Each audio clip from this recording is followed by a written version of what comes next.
Hi, it's Tim Hagen from Progress Coaching, and welcome to another episode of Coaching Conversations. And I wanted to make you aware of something very cool that we're doing on a subscription basis, and we'll put a link in each one of our episodes.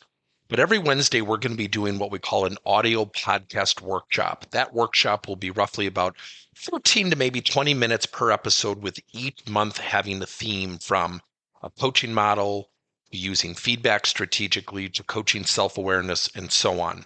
So if you could, look in the body or in the content description of each episode, and you will see a link where you can join this subscription. These are literally 4 workshops every month, teaching specific strategies to address a particular area of workplace coaching, as it relates, again, to things like awareness, motivation, teamwork, and what have you. Here's the cool thing. It's only $10 per month, and each month you will get a handout that we will follow along with. So we also give you a tool for you to take notes as we go through each episode. We hope you'll check it out. Welcome to the 4th and final lesson of our feedback series. Let's do a quick review. We've talked about, where does feedback come from? We know there's resistance, especially with constructive feedback. So remember to insert the word opportunity for the word feedback. You'll get a greater acceptance. We talked about the feedback stats. 8-to-1. When we lead with people's strengths, people engage 8 times more. 76% of people are at their most motivated state when they're progressing. So we have to be conscientious to acknowledge those things.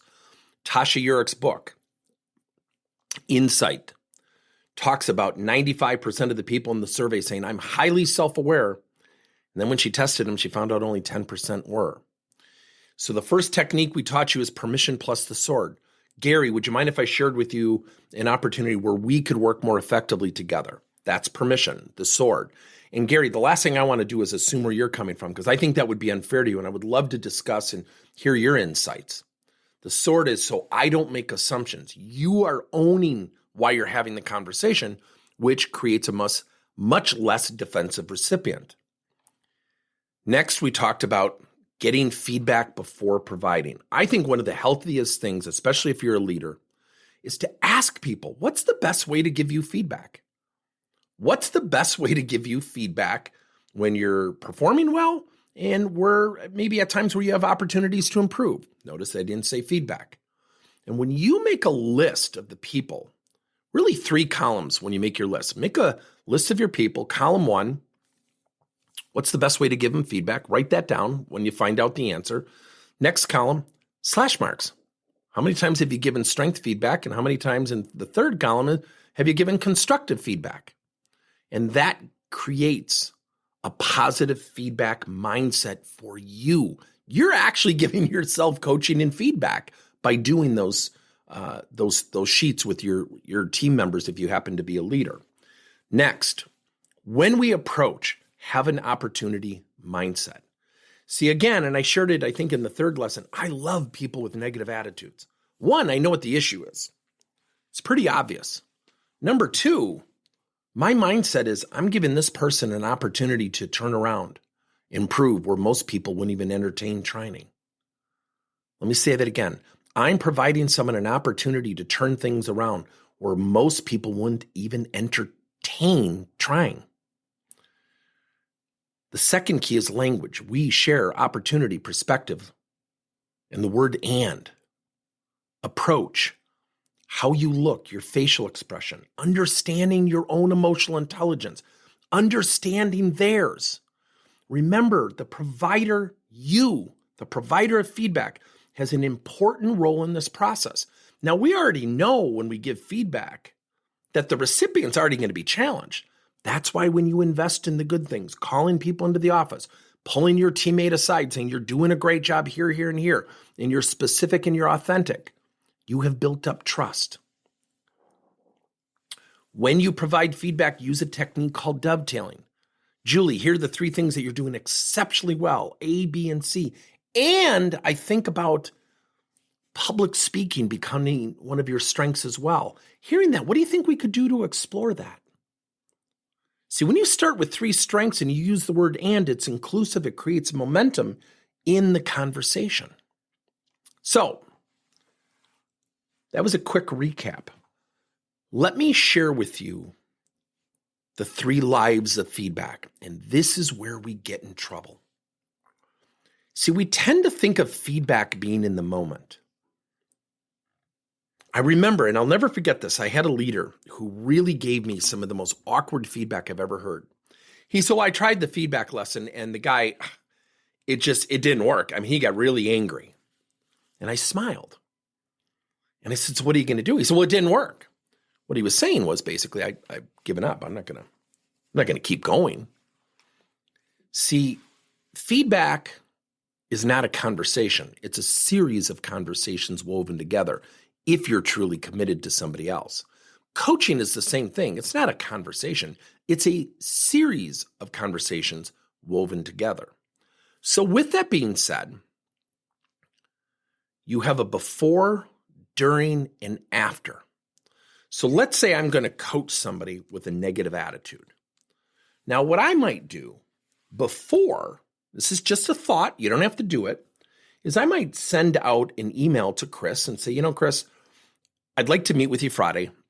I've got some areas of opportunity for us to explore together. Some are going to be really positive and some might feel opportunistic in nature, if not constructive.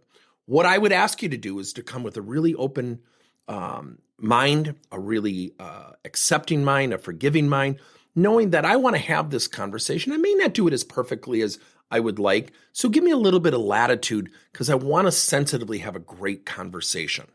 When I've done that, people who are the most abrupt and negative people will come to that meeting, not calm, not friendly, not smiling, but they will come with a little bit more presence than what they normally do.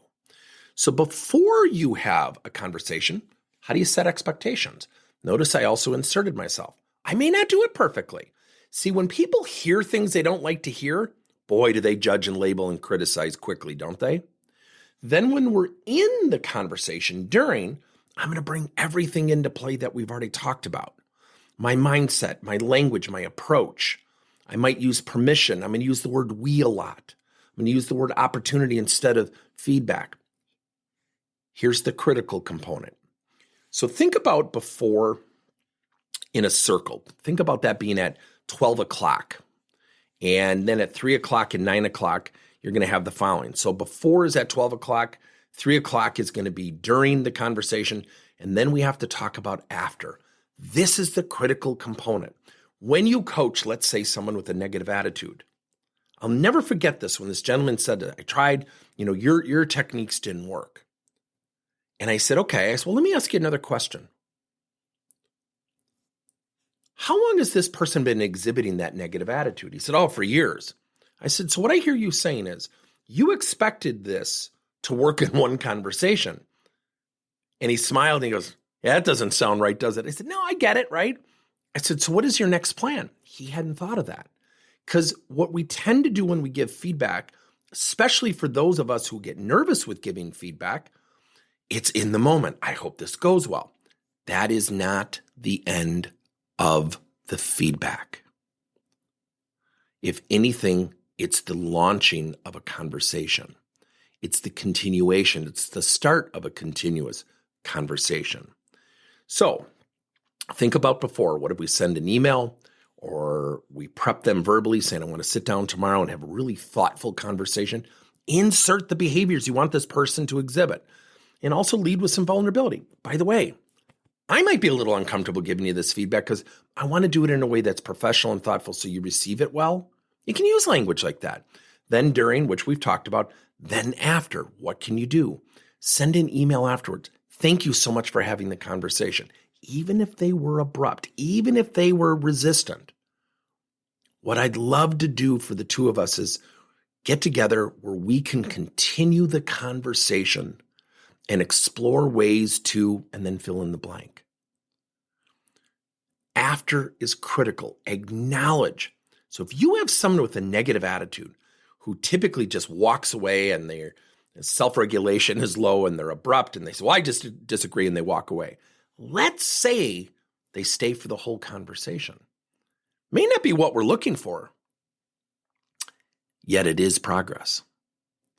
And you acknowledge that by saying, Tom, I really appreciate you staying and walking through the full conversation with me. I got a couple of other things I want to share with you. One, something you're doing really well, and another area where I think it takes us back to that conversation. And I want to kind of dive into it a little further. And I think where we have an opportunity, fill in the blank. See, the after is important. What did they do well? See, a lot of times feedback gets predicated upon the issue. Yet you also have to coach the person who's dealing with the issue. So when I say, Tom, thank you so much for having that conversation. I appreciate you listening. I noticed we had a really good conversation, even though we're probably not in the, same sphere of agreement. That's okay. I really appreciate what you're doing as you're conditioning for the next conversation. Keep listening, keep going forward. We're going to get through this. See, there are 3 lives of feedback: before, during, and after. Before, set expectations. During, our approach, our language, our mindset are critical. Permission plus the technique. And then after, when you acknowledge what somebody did well, even if they demonstrated disagreement or resistance, you're chipping away, you're nurturing. Now you got to call them into the office for the good stuff. So again, if we're talking to Tom about his negative attitude, yet he does a great report and he figured out how to report some data that nobody had thought about, and you call him into the office and your boss is there and you praise him, yet you want to continue the conversation next week about his attitude, won't he be more willing to receive that after this gesture, after this authentic strength-based feedback? That's where the opportunity lies, everybody.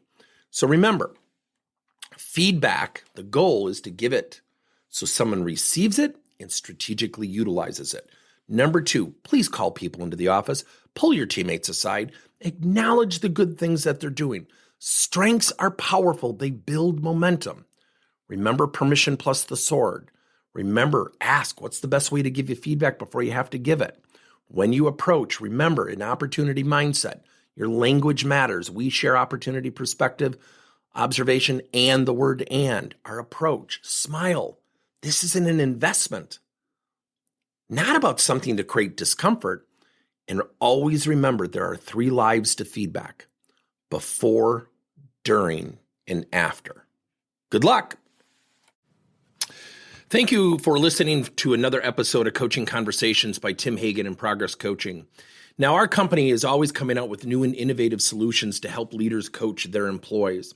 And recently, we just created a new service called Coach to You, where leaders can pick and choose topics and assign 7 to 21-day programs for employees to learn and, more importantly, apply actions and then reflect and share what they're going to do going forward as a result of the learning. It's called Coach to You. We're literally bringing coaching to your employees. If you're intrigued, we'll have a link in each one of our episodes where you can get more information. And again, thank you so much for listening to another episode.